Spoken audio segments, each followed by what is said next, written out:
Dear students, economic students of class 12, we are discussing here only the long period goals of uh,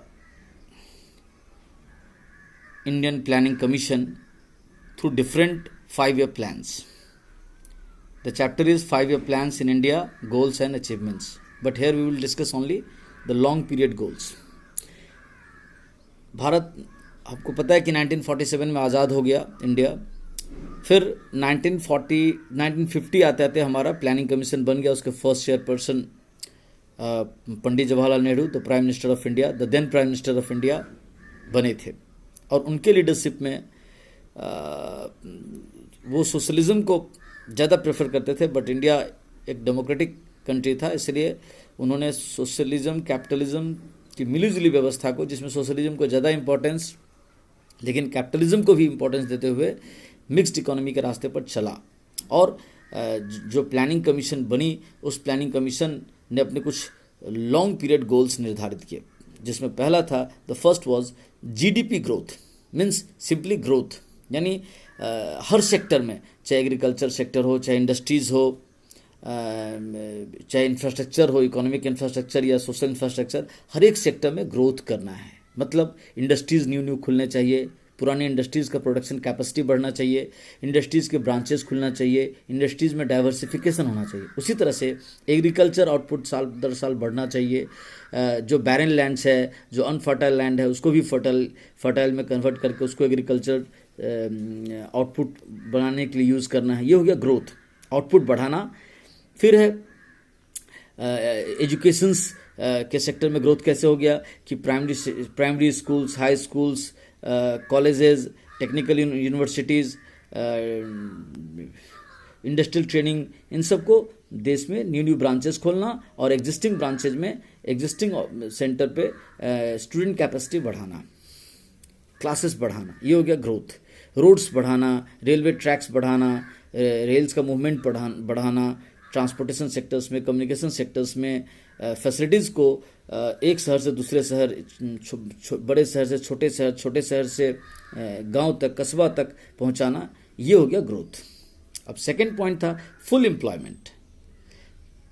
हम जानते हैं कि factors of production में क्या क्या होते हैं? Land, labour, capital, entrepreneurs. तो लैंड का मतलब क्या होता है? पृथ्वी के अंदर और पृथ्वी के ऊपर जो भी चीज़ है, सारे चीज़, वो सब लैंड कहे गए. तो उस सारे रिसोर्सेज को रोज़गार मिले. ज़मीन के अंदर से अगर कोई भी मिनरल्स निकला तो बेकार पड़ा नहीं रह जाए, वो किसी न किसी प्रोडक्शन में यूज़ हो गया, यानी उसको एम्प्लॉयमेंट मिल गया.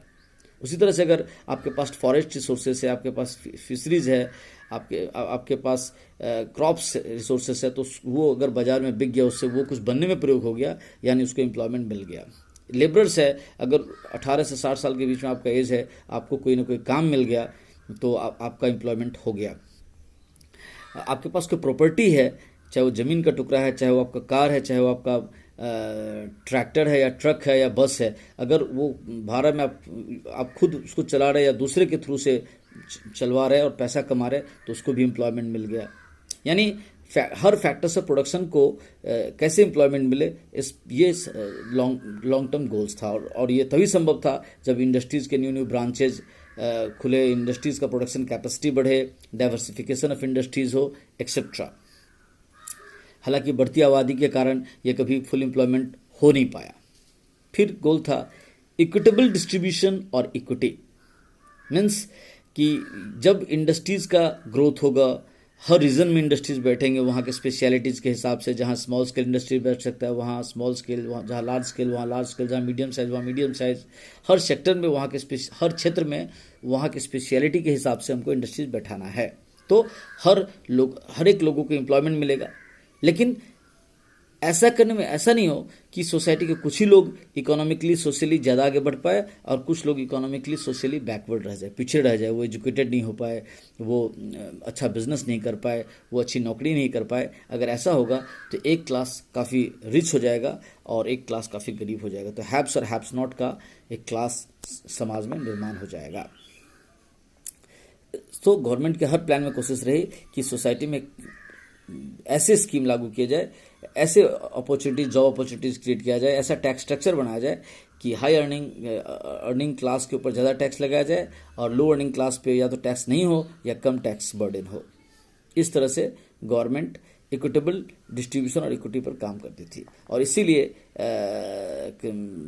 ट्रांसफ़र इनकम का अप्रोच लाया गया कि जो टैक्स से पैसा गवर्नमेंट कमाएगी वो वेलफेयर स्कीम्स के थ्रू से समाज के दूसरे तबके पर खर्चा करेगी, उनको फ्री में एजुकेशन देगी, उनको फ्री में ट्रेनिंग देगी, उनके लिए रिजर्वेशन करेगी, एक्सेट्रा। मॉडर्नाइजेशन अगला लक्ष्य था लॉन्ग टर्म, मतलब चाहे फर्स्ट प्लान हो या 10th प्लान हो, हर प्लान में ये लक्ष्य था कि समय के साथ दुनिया में जो मार्केट में जो टेक्नोलॉजी नया आ रही है, जो मशीन्स न्यू आ रहे हैं, जो टूल्स नए आ रहे हैं, उस हर सेक्टर में, चाहे एग्रीकल्चर सेक्टर हो, चाहे इंडस्ट्रियल सेक्टर हो, चाहे लार्ज स्केल इंडस्ट्रीज़ हो, चाहे स्मॉल स्केल इंडस्ट्रीज़ हो या मीडियम साइज इंडस्ट्रीज़ हो, एजुकेशन सेक्टर हो या हेल्थ सेक्टर हो या ट्रांसपोर्ट सेक्टर हो या कम्युनिकेशन सेक्टर हो या बैंकिंग सेक्टर हो, हर क्षेत्र में मॉडर्नाइजेशन, समय के साथ new tools, new technology, new programmes, new software, new know how को कैसे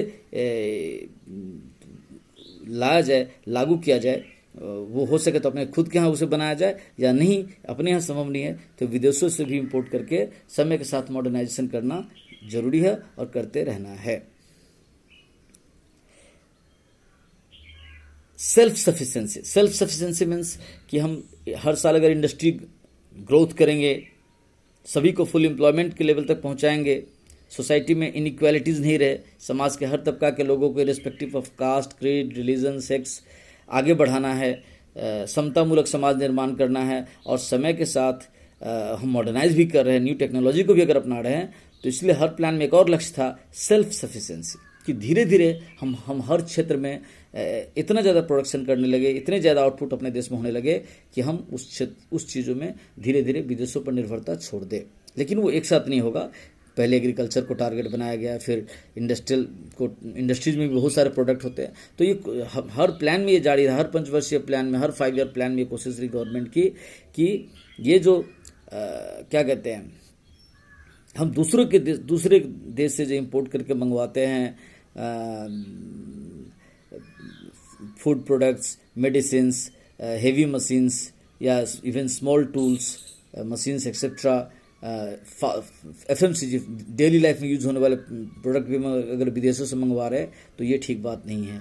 हमें कम से कम अपना आउटपुट इतना करना चाहिए बेसिक चीज़ों का, जिससे हम फॉरेन पे डिपेंडेंस हमारा ख़त्म हो और हम सेल्फ सफिशिएंट बने। इसके पीछे का लक्ष्य यही था कि अगर हम विदेशों पे ज़्यादा डिपेंड रहेंगे, वहाँ से ज़्यादा इंपोर्ट करेंगे तो उनका हमारे ऊपर क्रेडिट बढ़ेगा, ड्यूज़ बढ़ेगा और हमारे पास जो भी फॉरेन एक्सचेंज है वो देना पड़ेगा, या नहीं तो हमारे ऊपर डेब्ट कर्जा बढ़ जाएगा और दूसरे देशों से कर्जा लेने से बचना है, क्योंकि अगर ज़्यादा कर्जा उनसे लेंगे तो वो हमारे पॉलिटिकल सॉवरेनिटी में इंटरफेयर कर सकते थे। तो ये हमारे लॉन्ग पीरियड गोल्स थे सभी प्लान्स के फ्रॉम 1950 टू टिल 1991। तो फिर से एक बार शॉर्ट में देखते क्या क्या था long period goals. GDP growth, full employment, equitable distribution और equity, modernization, self sufficiency. Thank you. इसको डिटेल्स अपनी बुक में पढ़ें, समझें।